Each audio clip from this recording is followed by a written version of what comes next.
მარტო 26 მაისს იყო საპარლამენტო არჩევნები. ხურჩაში დადგეს ქართველების და აფხაზების ომი. მაშინ ზუგდიდის რაიონში კენჩიყრი და კობადავითაშვილი. ეს ომი ისე დადგეს, რომ თელ საზოგადოებას ეკუნა, რომ ომი დაეწყო და გაექცათ ეს დადგმა ხელიდან და იქ ერთი ქალი მოკვდა, ავტობუსში დაიწვა. დადგმის დროს მოკვდა. ერთ-ერთი მათი მსახიობი ქალი თუ აქტივისტი დაიწვა ავტობუსში, ისე დადგეს ეს ომი. ნამდვილი სროლები და ცეცხლი დადგეს რა. ამას ვეძახი ნიჭიერებას, დადგეს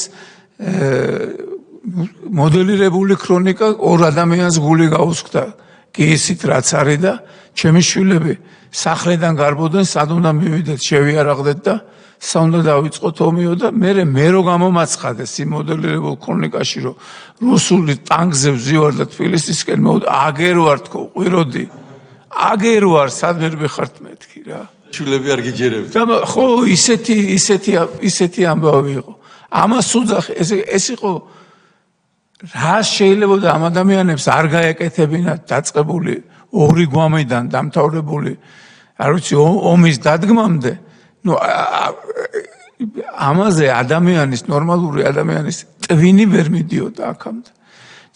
რა უნდა დავარქვა სოზარ ამას, ავტოკრატია უნდა დავარქვა, ტირანია, ესეც არ ვიცი.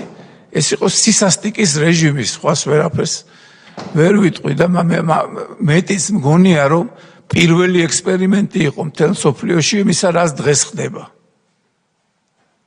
აი, მართლა ესე მგონია.